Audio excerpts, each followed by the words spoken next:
Gender has become a pressing issue in the world today. It affects the people in many ways. Throughout the years, women have fought hard to have a place in the society and to eradicate the stereotype that women are just meant to stay at home. Furthermore, they have been able to make names for themselves and prove that they can and should have the same opportunities men do. There have been several organizations and programs, local and international, that have committed and supported the empowerment of women. The most known being the United Nations and the United Nations Development Program. Despite the existence of stereotyping towards women, it is evident that women have been proving the society wrong, especially in the world of politics. Here are some facts and figures as of 2015 on leadership and political participation of women.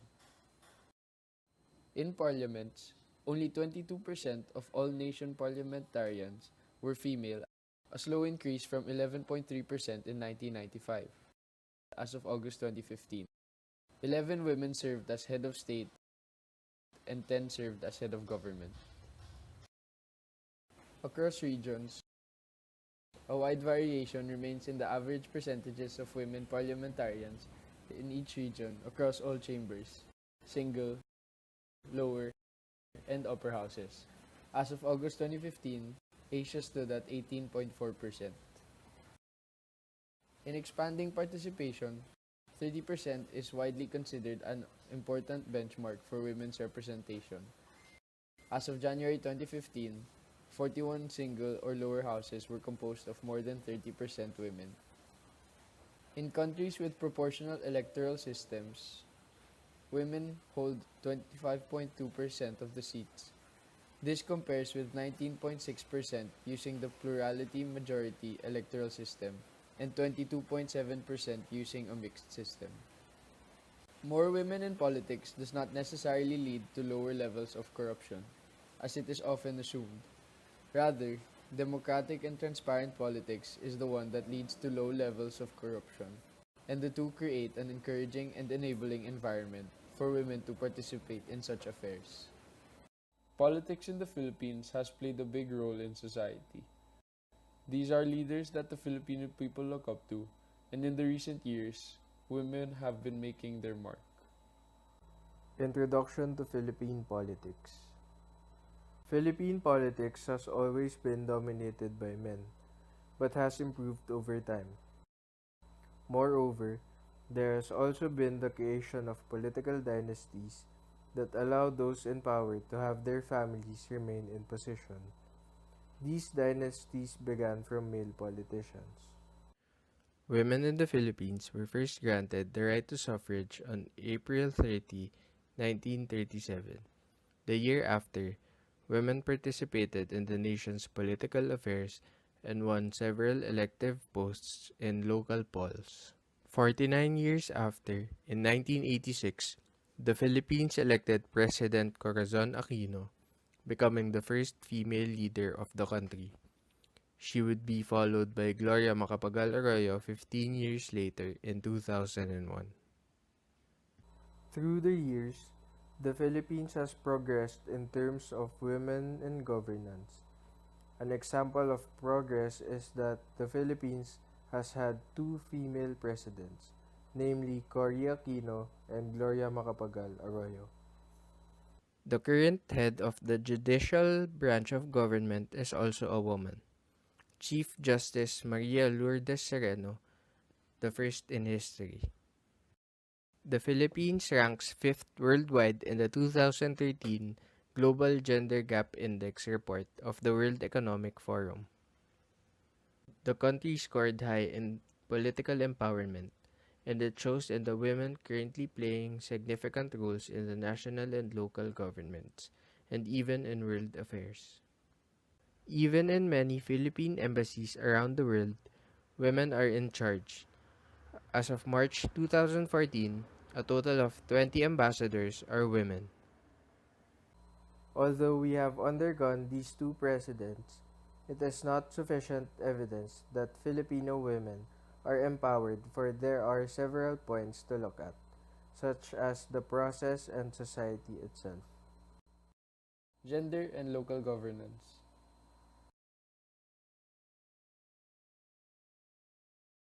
The UN focused on the role of women in development through the conferences they held in different countries.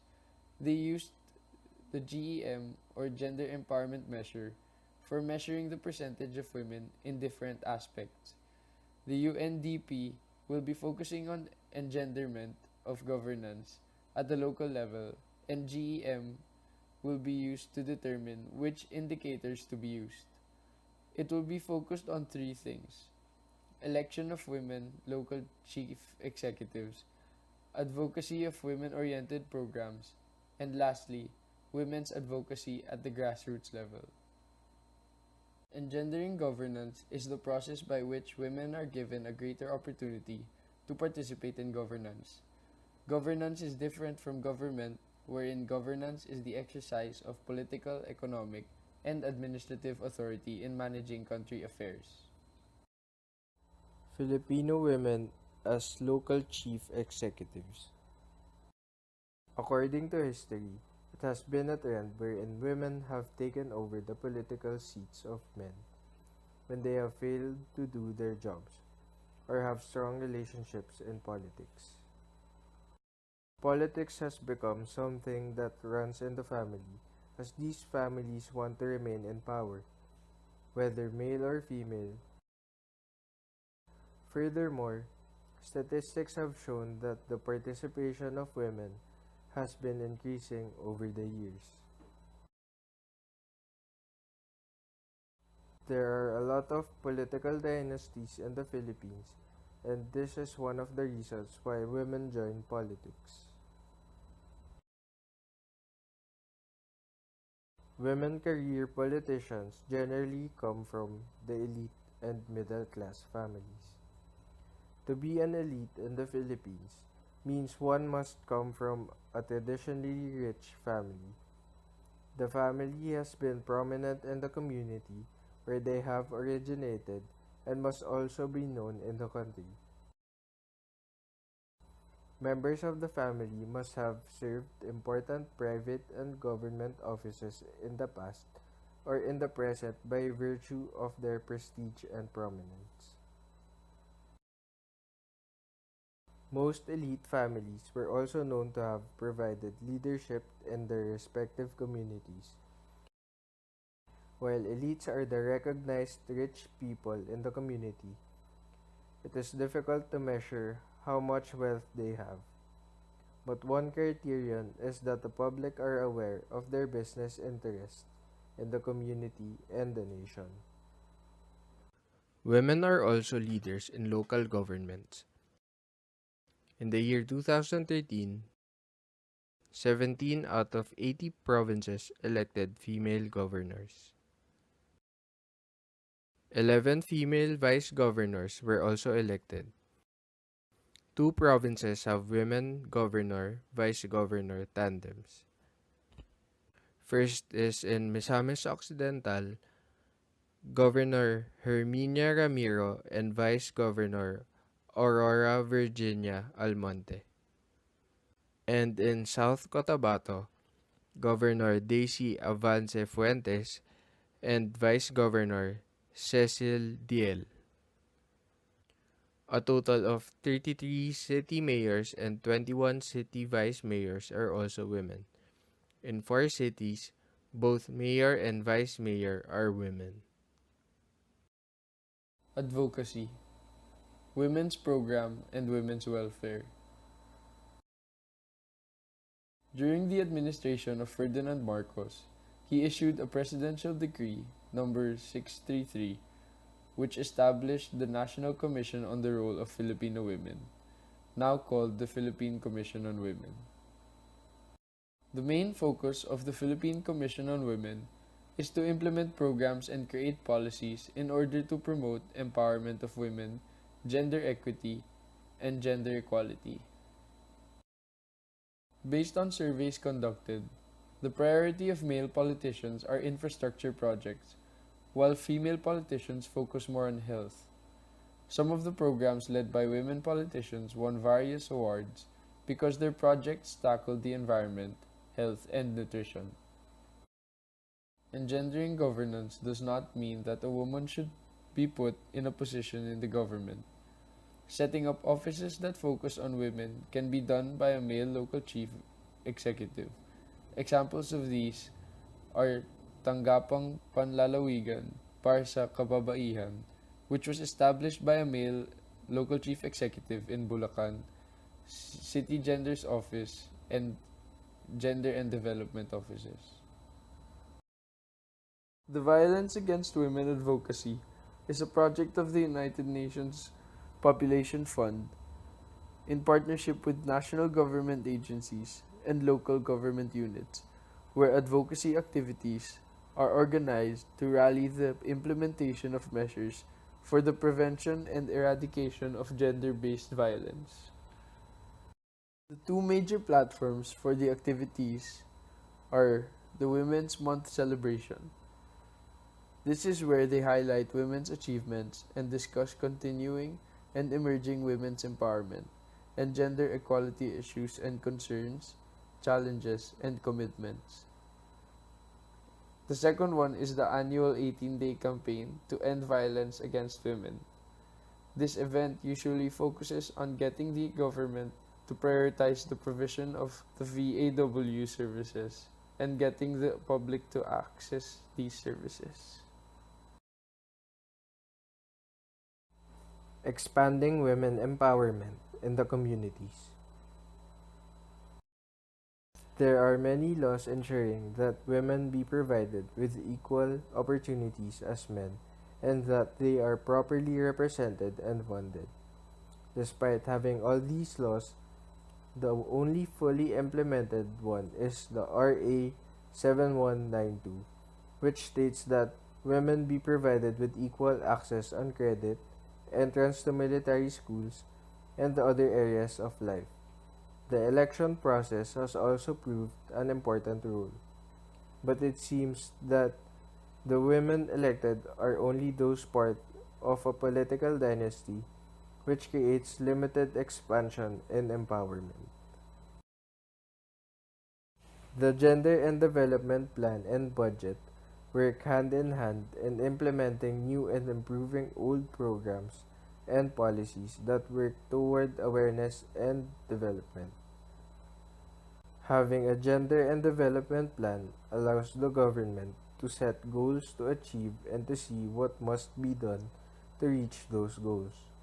Also, it helps keep track of the progress and gives the opportunity to make necessary changes. The Gender and Development Plan is strongly supported by the Gender and Development Budget by allotting 5% of the budget of all local government units towards gender and development. Being much closer to the communities would allow the society to be much more involved. Note that the Gender and Development Budget is not an additional amount over and above an agency's or local government unit's regular budget. Although the Gender and Development Budget lacks planning to be fully and properly utilized, this shows that the empowerment needs the participation of society and leaders that are aware of the situation. The Women in Development and Nation Building Act of 1992 also provides for the equal access to resources and training. It also requires the allocation of a substantial portion of official development assistance funds to support programs and activities for women. The Magna Carta of Women.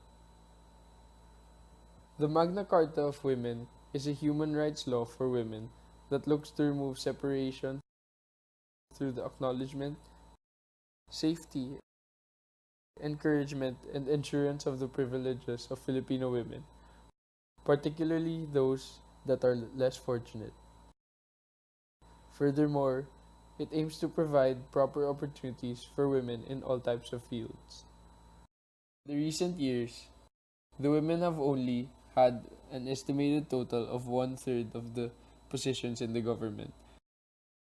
This has been the result of many obstacles faced, such as stereotyping and lack of proper education and training. In relation to politics, the Magna Carta of Women aims to increase the number of women in third level positions of the government to reach a 50-50 balance between genders. Also, it requires all government offices to consider gender equality in implementing laws in order to raise awareness and create progress.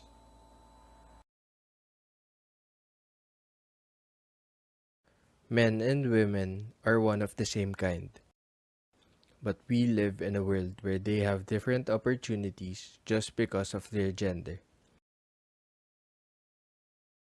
Men were always looked at as superior, and now it is important to empower women, for they could have ideas and opinions that men do not regarding social, economic, and other issues. Having equal responsibility and power would give more opinions and less biased decision making, creating a better environment for the people to live in. Seeing all the contributions that women have already given our country, it should be known that they deserve equal chances, especially in governance.